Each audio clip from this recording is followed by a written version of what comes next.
बिस्मिल्लाहिर्रहमानिर्रहीम। मैं हूं आपका मेज़बान आमिर मिर्ज़ा और आप देख रहे हैं प्रोग्राम बेनकाब।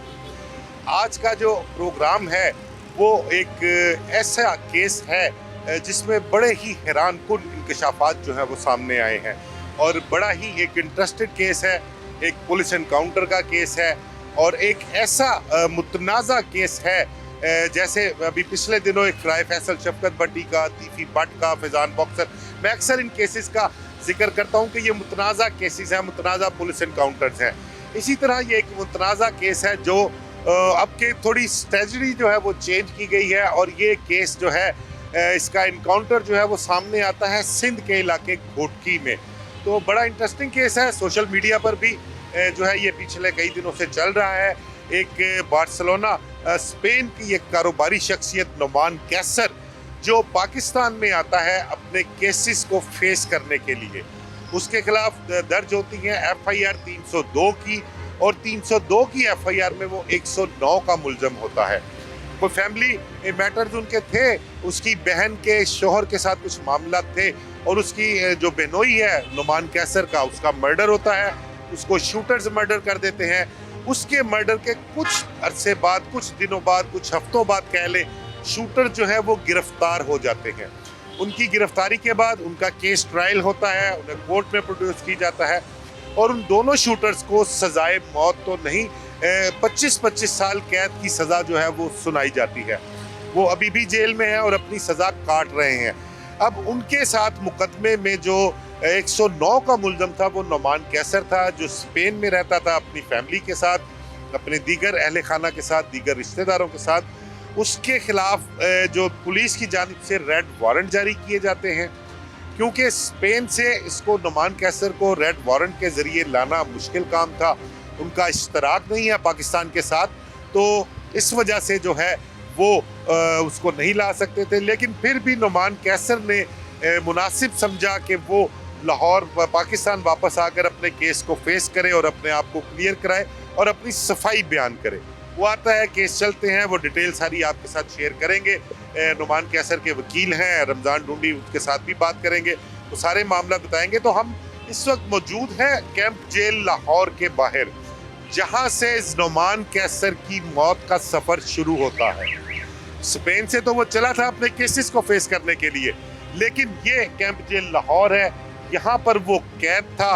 यहाँ पर उसको CCD ने उठाकर जो है वो किसी मुकदमे में उसकी गिरफ्तारी डाली और उसकी गिरफ्तारी डालने के बाद जो है उसको जब कोर्ट में मामला पेश किए, कोर्ट ने उनसे जवाब तलब किया तो उसको कैंप जेल में जुडिशल करा दिया गया और कोर्ट में भी रिपोर्ट दी गई कि जो नुमान कैसर है वो अब हमें किसी मुकदमे में मतलूब नहीं है, तो उसको हमने कैंप जेल जुडिशल करवा दिया है।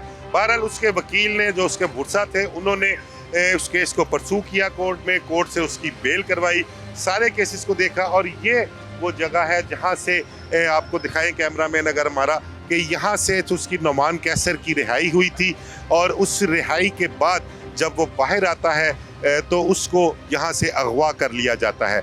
अब उसको अगवा करने के बाद यहाँ से उसका कुछ पता नहीं चलता कि वो कहाँ पर है, किस जगह पर है, कौन उसको अगवा करके ले गया। जो नुमान कैसर के लवाहिकीन थे, जो उसके अहले खाना थे, उसकी खाला थी, उसके जो दोस्त जो परसू कर रहे थे केस को, उनका ये इल्ज़ाम था, उनका ये कहना था कि CCD लाहौर ने जो है उसको कैंप जेल के बाहर से अगवा किया है और उन्हें शुबा है कि उसको पुलिस मुकाबले में मार दिया जाएगा। ये ही रिट जो थी वो कोर्ट में भी दायर की गई उसकी बाजियाबी के लिए। और जब CCD को मुतलका अफसरान को तलब किया जाता है तो उसके बाद जो रिपोर्ट सामने आती है वो इंतहाई हैरानकुन इंकशाफात उसमें सामने आते हैं। कहाँ पर उसका मुकाबला हुआ, यहाँ से वहाँ कैसे पहुँच गया वो, और किस तरीके से उसको मारा गया, उसकी लाश किसने वसूल की, ये सारी बातें जो हैं वो आपके साथ आगे प्रोग्राम में चल के मज़ीद शेयर भी करते हैं। उनके वकील की ज़ुबानी भी सुनाते हैं और ख़ुद भी आपको जो ये इंकशाफात हैं हैरानकुन, वो भी उनसे आपको आगाह करते हैं।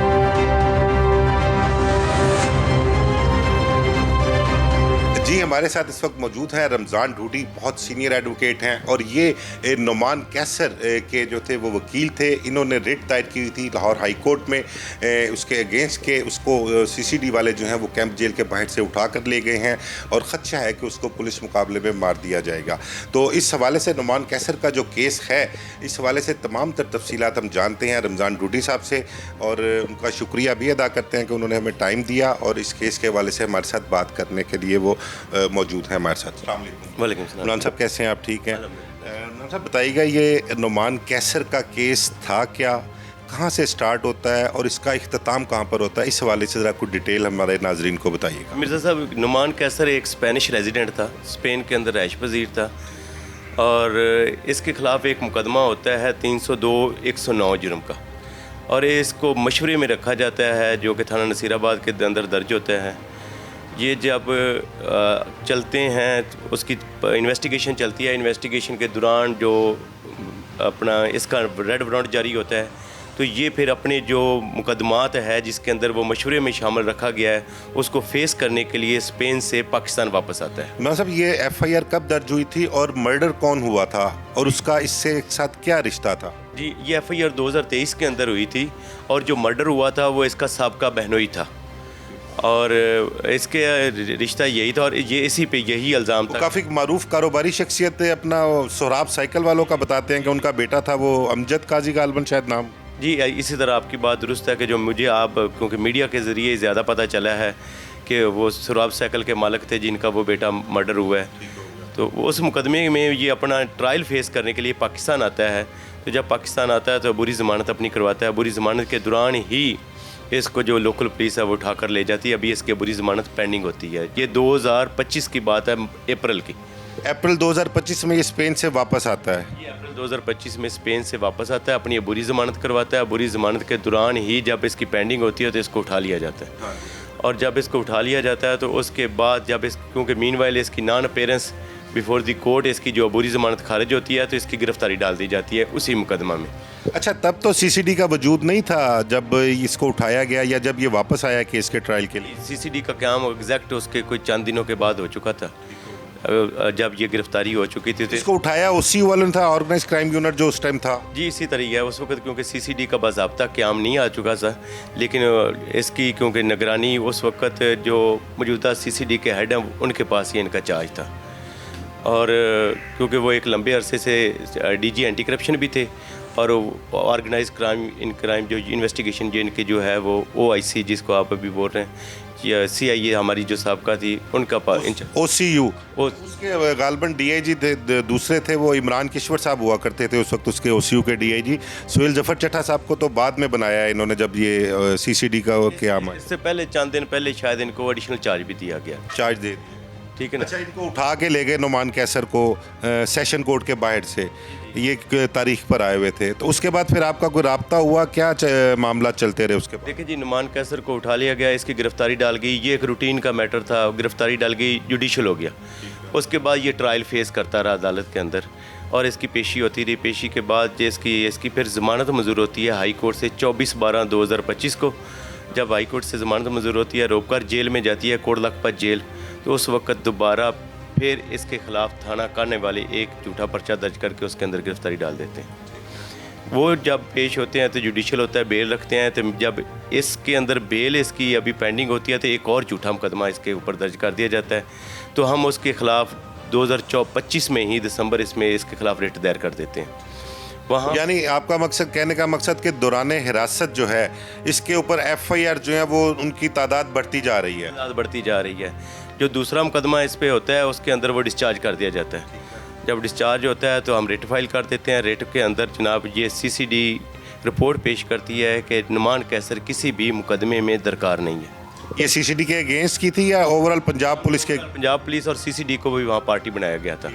जब वो ये सिचुएशन पहुंचती है तो वो रिपोर्ट देते हैं कि हमें ये किसी मुकदमे में दरकार नहीं है। इसके अलावा ये इसके ख़िलाफ़ ये जो 2 मुकदमे थे जिसमें ये जुडिशल हो चुका था, एक में बेल हो चुकी थी, दूसरा वो पेंडिंग था। इसके अलावा लोकल पुलिस भी ये रिपोर्ट देती है भी और कोई मुकदमा नहीं है। तो मीनवाइल जो नुमान कैसर की वो जिस मुकदमे में दोबारा जुडिशल होता है उसके अंदर भी उसकी ज़मानत मंजूर हो जाती है। वो जब ज़मानत मंजूर होती है तो नुमान कैसर 1/1/2026 को कोट लखपत जेल में वापस आ जाता है। तो दोबारा जेल भिजवा देते हैं। दोबारा जेल भिजवाते हैं तो 1/1/2026 को रिहाई हो जाती है जेल से। तो उसके बाद जो है रिट वो डिस्पोज ऑफ हो जाती है with the direction to remain within 4 corner of law all the police authorities. इसके बाद नुमान कैसर वो अपना ट्रायल फेस करने जाता है तो 31/1/2026 से इसको दोबारा उठा लिया जाता है। जब ये इचरा पहुंचता है तो CCD के जो एहलकारान होते हैं वो नुमान कैसर को दोबारा उठा लेते हैं। जब वो वहाँ पे उठाते हैं तो हम फिर इसकी रिट फाइल कर देते हैं। उस रिट के दौरान जैसे ही पता चलता है और जो जस्टिस तनवीर अहमद शेख साहब हैं उन्होंने सुहेल ज़फ़र चट्टा साहब जो इंचार्ज CCD हैं उनको साल्तन अगले दिन के लिए तलब कर लिया अदालत में। सुहेल ज़फ़र चट्टा साहब वहाँ अदालत के अंदर पेश होते हैं।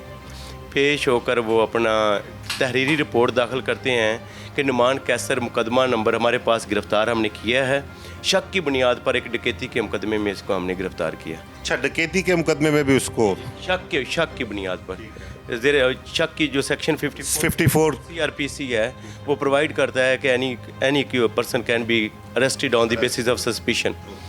इस वजह से उसको गिरफ़्तार किया है तो हमने शिनाख्त पेड पे भेज दिया जो। इसके अलावा CCD के जितने भी इनके रीजन्स हैं ये किसी ऑल ओवर पंजाब और किसी भी मुकदमे में दरकार नहीं है। ये अल्टीमेटली शिनाख्त पेड फिक्स होती है, रेट फिक्स हो जाती है, डेट नेक्स्ट पड़ जाती है। अगली डेट पे वो शिनाख्त का सिलसिला अपना प्रोसेस जारी रखता है। हम उसकी रिमांड होता है, उसका बेल रखते हैं, बेल ज़ेर समात रहती है। तो जो रेट होती है हमारी वो चलती रहती है क्योंकि उस दौरान हमें एक ऐसा डॉक्यूमेंट मिलता है कि जिसके अंदर CCD मंडी बहाउद्दीन ने भी इसको एक 302 के मुकदमे में शामिल कर देती है। मंडी बहाउद्दीन में CCD ने 302 के मुकदमे में इसको डाल दिया है। इसका नाम मुकदमा नंबर 76/25 CCD मंडी बहाउद्दीन ने जो इन्होंने शामिल किया होता है FIA की लिस्ट के अंदर। वहाँ से हमें एक डॉक्यूमेंट मिलता है। हम क्योंकि वहाँ से चलते हैं, इसका पता करते हैं कि मेरा जो क्लाइंट है इसके अगेंस्ट कितने और मुकदमे हैं, पता तो चले कि ये बार बार इसके ख़िलाफ़ मुकदमे जारी करते हैं और लिखते हैं तो ये पता नहीं तो हम क्योंकि CRO से पता करवाते हैं उसके ख़िलाफ़ जो मुकदमे थे वो हमें पता चल जाता है। हम CMS से जो हमारा केस मैनेजमेंट सिस्टम है, अदलिया का एक निज़ाम है, वहाँ से भी आपको पता चल जाता है अगर आपके ख़िलाफ़ कोई केस हो।